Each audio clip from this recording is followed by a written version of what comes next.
Yep, the Angry Birds Movie 3 has been officially announced. This is not the first we've heard of this though. It's back in 2022 when the Angry Birds Minecraft DLC came out.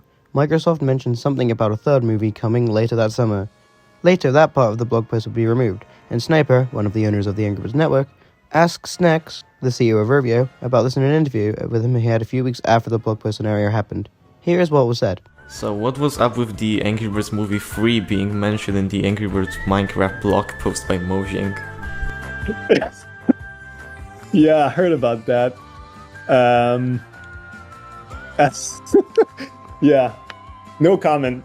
I think it's better like this. But of course, that's not a surprise or a big secret that we're thinking about this, right? It's obvious that this is something that we're thinking about and we're kind of ideating now and working on. But it, I don't know when this can come out. I don't know exactly what the story would be about yet. So we're still kind of early phase on this. After this, we had zero news on this movie until January of this year, where this image of new Angry Birds merch was shown off, and it said new movie in 2024. But later, Buck deconfirmed this. However, Thursday, 6th of June 2024 is when the teaser trailer for the Angry Birds Movie 3 dropped. I'll play it here.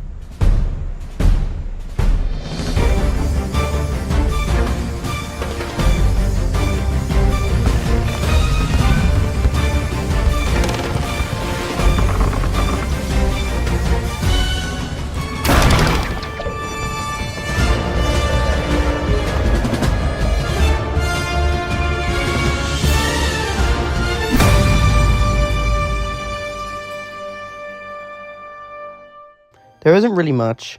We agreed to Red himself, then he does a typical Angry Birds thing of launching on a slingshot, and then we see a 3. The Red in this teaser trailer looks kinda off and very off-model, and I don't know if he will actually look similar to this in the final film or not. We don't obviously know yet. His eyes look much smaller than the previous two movies, and it looks a bit strange. The actual look of the trailer looks much better than the second movie though. The first movie looks amazing, but the second somehow looks worse than the film that came out 3 years prior to it. I think it may just be due to the lighting, but it just looks bad in my opinion. This teaser trailer though looks much nicer than the second movie, so if it ends up looking like this or similar to this, then that'll be cool.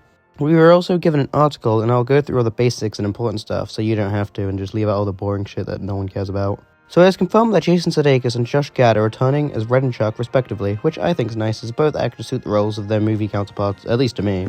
However, it does not mention Danny McBride coming back as Bomb, or Bill Hader coming back as Leonard, or even any other actors returning. Maybe they will all be recast or just don't want to announce their return yet, who knows. It also mentions that Sega will be involved in the movie, this time along with Rovio, which is cool I guess. I don't really have more to say on that. However, it doesn't say that Sony Pictures are returning to help with the movie at all. For the first film, Sony published it, but Rovio were the ones that did all the work, like the animation and stuff. But for the second, Sony kind of took charge, with Sony Pictures Animations being the ones who animated it and just Sony just like advertising it and stuff. So seeing them not being involved here at all is quite surprising.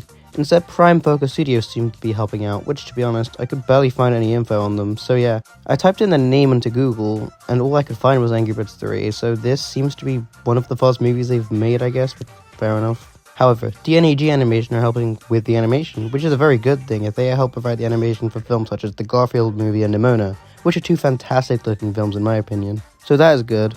John Rice is directing the movie, and the website says he worked on the first movie, but IMDb only lists him as working on the second and third movies, as well as Early Hatching Gets the Worm, as his only Angry Birds related products, so who knows. The film is being written by Thurip Van Orman, who obviously made Flapjack, and directed the second movie. He's also one of the executive producers for the film, alongside Toru Nakahara, who worked for the Sonic movie and Sonic Prime. And the producers are John Cohen, who worked on the first and second movie, Dan Chuba, and Carl Connor. Sarah K. Rayners will also be the lead editor, and the production designer and character designer for both the first and the second movie are returning for this one too. Those being Jeannie Chang and Francesca Natalie respectively. And Vadim Bazhanov will be the head of story. He worked on the first two movies and Rio as well, so that's cool. And everything else in the article is just boring business talk, so who particularly cares about that? So what do I think of a third movie?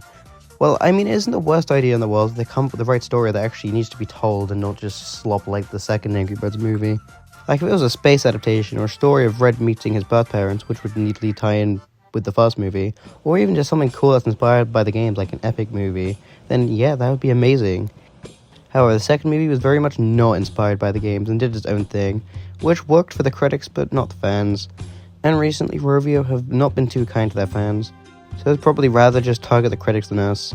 It's very hard to judge the movie yet, as we don't know anything about the story, not even a single thing of what it could possibly contain, so we can't judge it on that yet. But at face value, should this be made? No, honestly. The first movie made $252 million on a budget of $73 million, and they say a movie should make back double its budget to make even, which would be $146 million. So the first movie made $206 million more than it actually needed to, which is great. However, the second movie only made $152 million on a $65 million budget. 65 million plus 65 million equals 130 million, which means it only gave a profit of 22 million, so it still made money back, but nowhere near as much as the first. This just goes to show no one cares about the franchise anymore compared to how they once did, and in my opinion, Rovio are the ones to blame.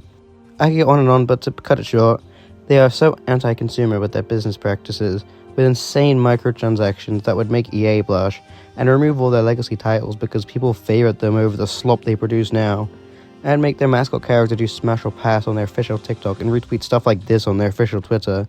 So it's no wonder no one cares about this franchise anymore. The further they keep going, alienating their fans and consumers, the more they will be driven into bankruptcy. But that's a story for another day. Subscribe and like the video. Goodbye.